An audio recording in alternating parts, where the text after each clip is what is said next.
Hello, welcome to the discussion of data and network communication. In this first video, we'll take the brief history right from the Morse code to the latest telephone system, how data is communicated.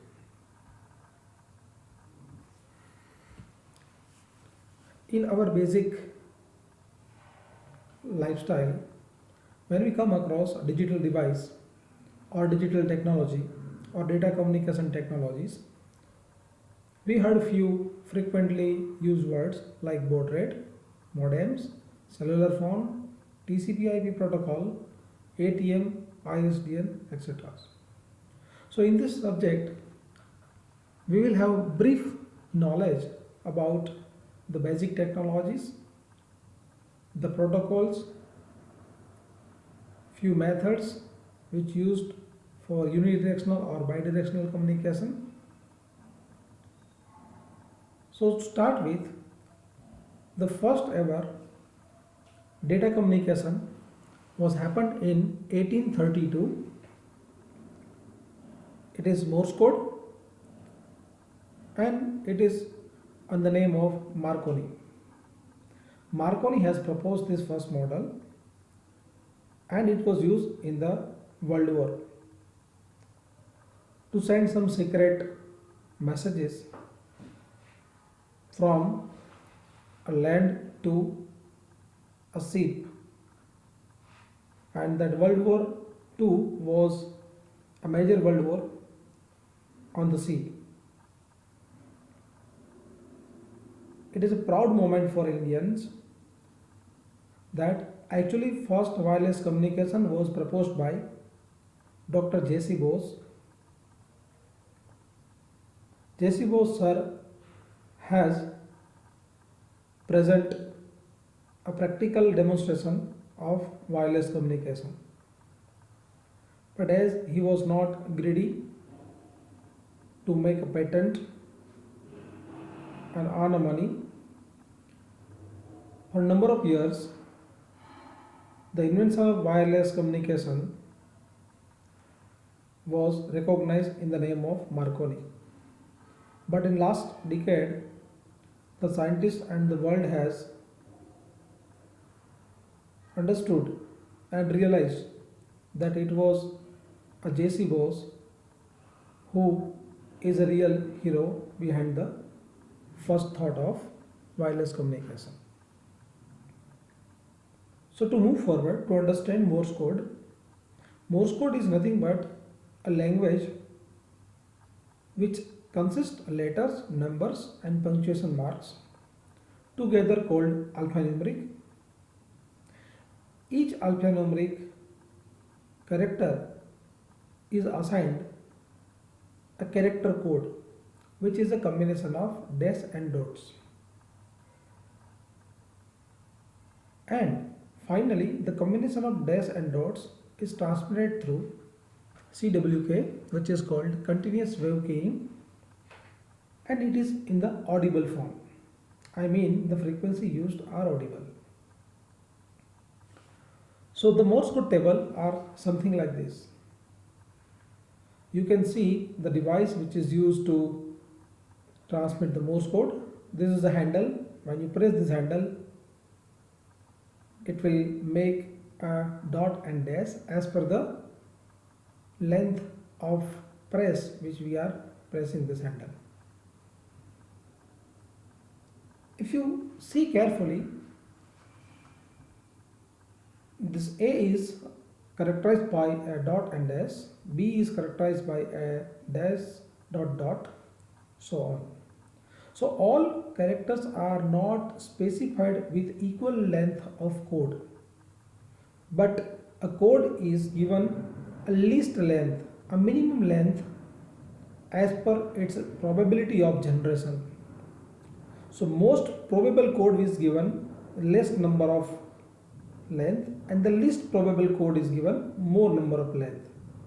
So it has inherent possibilities of source coding in our digital communication block diagram. After A to D conversion, the next task is compression. So Marconi has suggested table, which is itself is a compressed, because all this A, E, I, O, U are most frequent characters are given with the least number of symbols. To get an idea about this Morse code, we will try to see one demonstration. This is a site morsecode.asphilips.com where you can have a translator. If I use a hello IC class,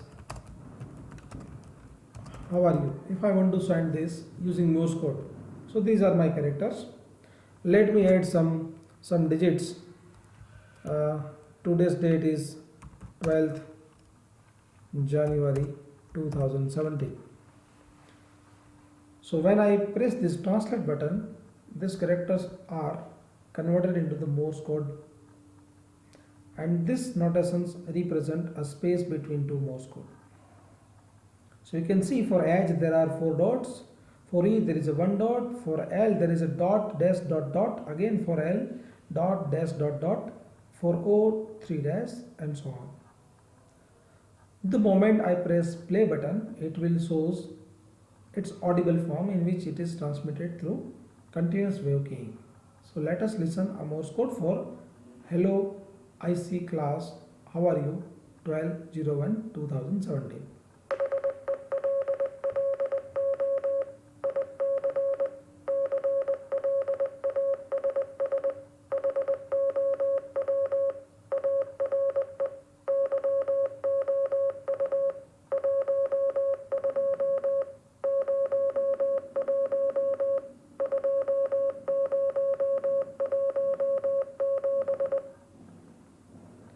So in India, if you are in a new generation, and you might be not aware about, but if you see the older movies where you can see there is a message called telegram, and telegram was used for the emergency message, like if you are selected for some job, you got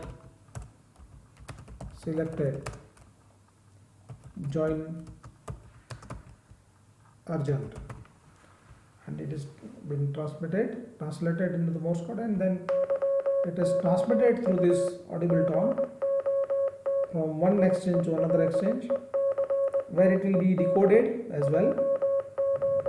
Once it is decoded, the letter which is printed with this message, you got selected, join urgent, is been given to an intended person using a postman. So this is all about Morse code for now. The next technology which we are going to discuss is telephony, which was invented by Graham Bell, and even today AT&T Bell Lab is always engaged with the research in the telecommunication field. So in 1876, the Graham Bell has proposed telephony. The first idea was something like this. It's a point-to-point mesh network where these are the number of people are having telephone, and if you want to communicate with any other person, you must have a telephone wire.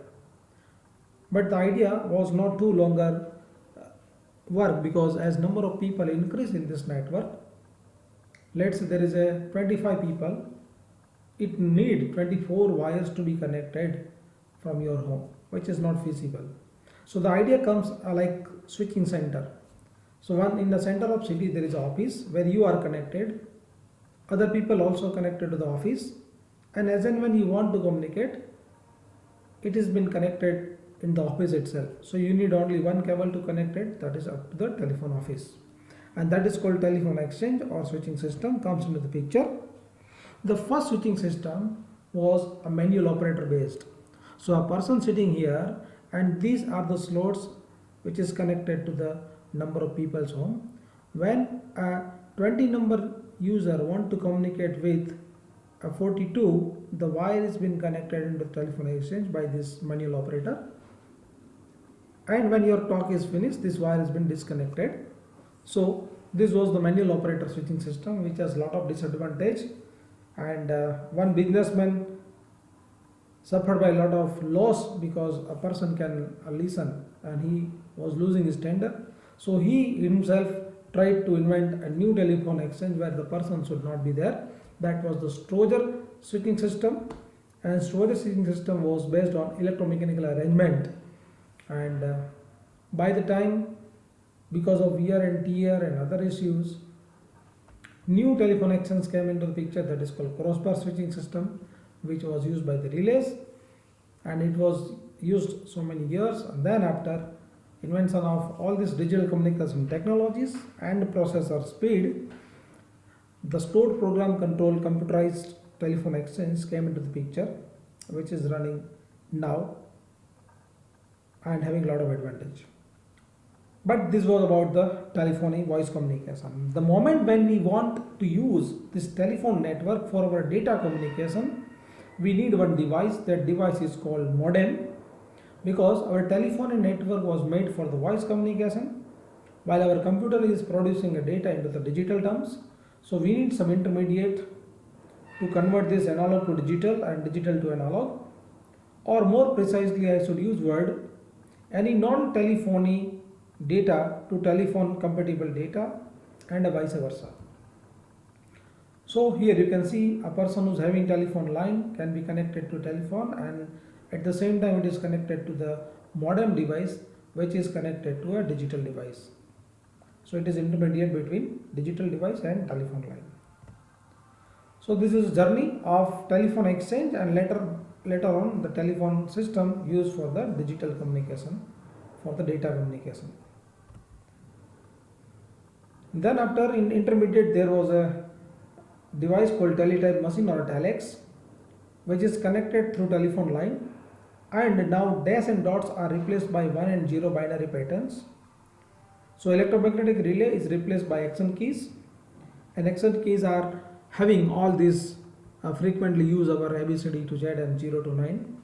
So when we press a particular character, a 1 and 0 pattern of the particular character is generated, and we are called 1 as a mark and 0 as a space, and we are transmitting in the form of 20 milliampere current for 1 and no current for 0.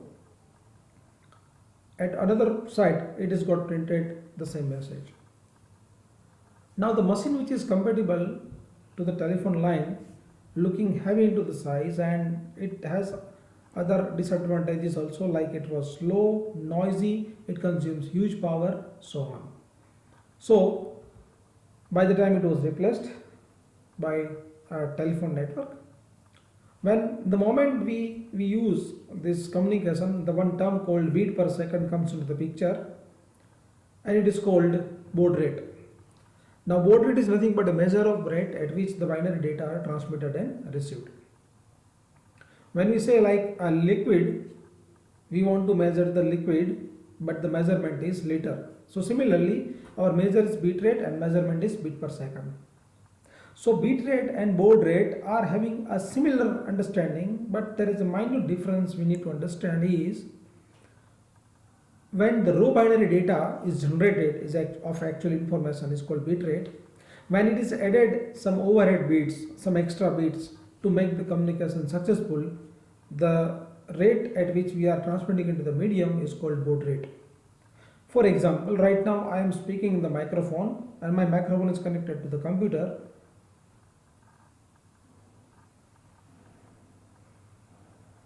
And computer is converting my data, my voice into the digital data using some technique called PCM or A to D conversion. So it is called bit rate. But when I am transmitting my video through this communication line or internet to YouTube, it may add certain bits to make my communication successful, and the transmission of my laptop or my computer to the internet is transmitting with the rate which is called baud rate. So these are the minor difference.